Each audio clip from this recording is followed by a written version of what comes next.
अस्सलामु अलैकुम अज़ीज़ दोस्तों। आज की इस वीडियो में हम आपको खुशामदीद कहते हैं। उम्मीद है आप सब खैरियत से होंगे। प्यारे दोस्तों, गैब का इल्म सिर्फ अल्लाह ताला की ज़ात बाबरकत को है, लेकिन वो अपने पसंदीदा बंदों पर अपने कुछ इसरार ज़ाहिर फरमा देता है। हज़रत सैयद नूरुद्दीन नेमतुल्लाह हज़रत अली रज़ी अल्लाह ताला अन्हु की औलाद में से हैं।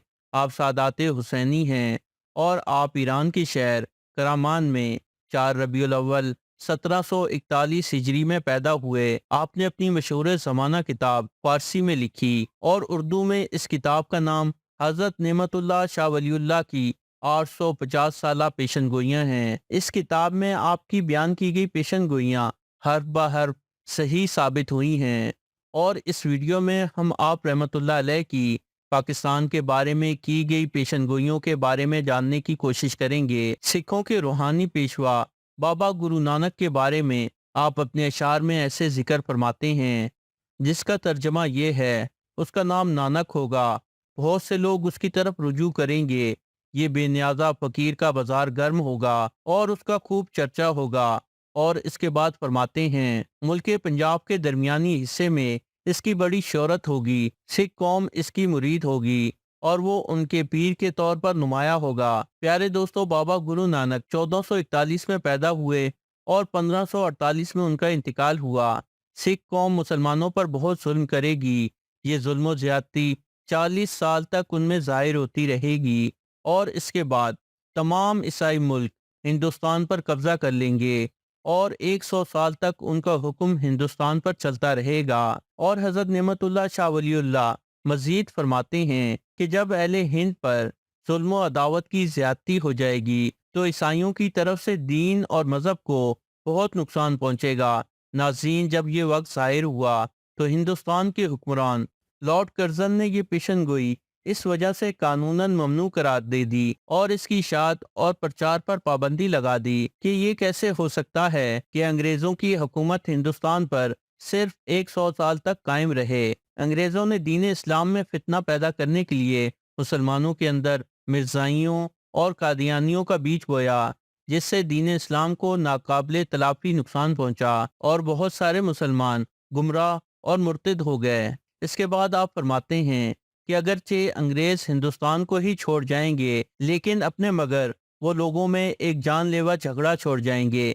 इस बारे में मुहक्किकीन का ये कियास है कि ये मसला कश्मीर हो सकता है, जो कि तकरीबन दुरुस्त कियास है। इसके बाद हज़रत नेमतुल्लाह शाह वलीउल्लाह फरमाते हैं, जब हिंदुस्तान दो हिस्सों में तकसीम हो जाएगा तो इंसान का खून बेदरेक जारी होगा और अक्सर मुसलमान हिंदुओं के गैज़ो गज़ब से बेघर हो जाएंगे, यानी मुहाजिरीन की शक्ल इख्तियार कर लेंगे और अपने इस्लाफ के इलाके पंजाब, सिंध, बलूचिस्तान में पनाह हासिल करेंगे। बहुत रंजो मुसीबत के बाद उनकी बख्तावरी होगी। नाजरीन, ये नहीं भूलना चाहिए कि पाकिस्तान 10 लाख शहीदों की कुर्बानी के बाद वजूद में आया। इसके बाद हज़रत नेमतुल्लाह शाह वलीउल्लाह फरमाते हैं कि इस्लाम का नारा 30 साल यानी 1947 था, 1970 तक बुलंद रहेगा। इसके बाद दूसरी मरतबा उन पर कहर नाजिल होगा और मुसलमानों पर मुल्क की ज़मीन तंग हो जाएगी और तबाही और बर्बादी उनकी तकदीर में ज़ाहिर होगी। नाजरीन, ये कह रहे हैं अहले पेशन गोई के ऐन मुताबिक और 1971 में मुसलमानों की तबाही और बर्बादी और कत्लो गारत के बाद सकूत मशरकी पाकिस्तान की सूरत में ज़ाहिर हुआ।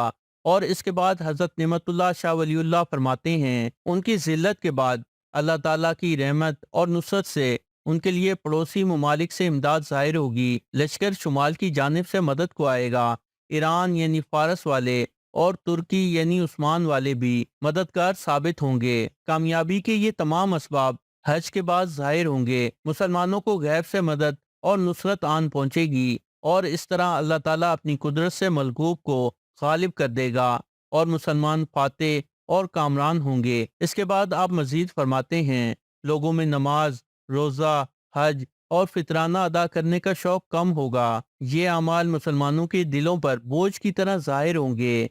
सब मुसलमान नमाज से गाफिल रहेंगे। लोग शहवत के कैदी होंगे और दुनिया में हर जगह ऐसा ही होगा।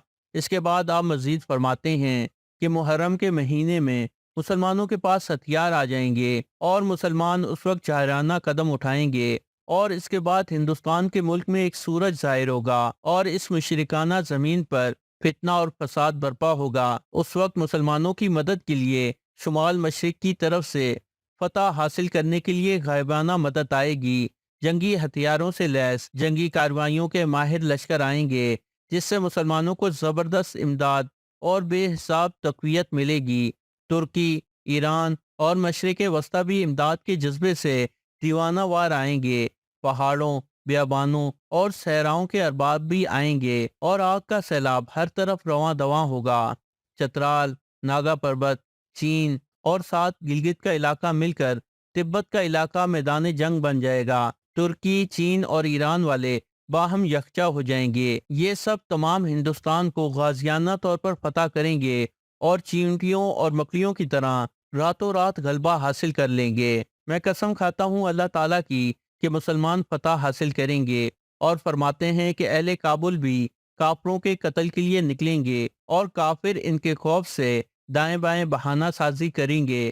سرحد کے غازیوں سے زمین کانپے گی اور اپنے مقصد کے حصول کے لیے دیوانہ وار آئیں گے اور سب کے سب لوگ ایک جگہ جمع ہو جائیں گے۔ اس کام میں سینکڑوں قسم کے غم کی زیادتی ہوگی۔ فریضہ حج کے بعد اور عید الفطر کی نماز سے پہلے مسلمان اپنے ہاتھ سے نکلے ہوئے علاقے بھی حاصل کر لیں گے جو ماضی میں ان سے غازبانہ طور پر ضبط کیے گئے تھے۔ پیارے دوستو، حضرت نعمت اللہ شاہ ولی اللہ دریائے اٹک کے بارے میں کہتے ہیں کہ دریائے اٹک کافروں کے خون سے 3 بار بھرے گا۔ پنجاب کا شہر لاہور اور ملک کشمیر نصرت شدہ ہو جائے گا، اور دریائے جمنا اور دریائے گنگا کا علاقہ اور بجنور شہر بھی مسلمانوں کے قبضہ میں ہوگا، اور اس کام کے بعد کافر مغلوب ہو جائیں گے اور مسلمانوں کی جری افواج فتح حاصل کر لے گی۔ یہ لڑائی 6 ماہ کے بیچ چلتی رہے گی اور مسلمان اللہ کے فضل سے فاتح ہوں گے، اور تمام ہندوستان ہندوؤں کے عمل و دخل سے پاک ہو جائے گا، اور اس کے بعد قیامت کے زلزلوں کی مثل ایک زلزلہ آئے گا۔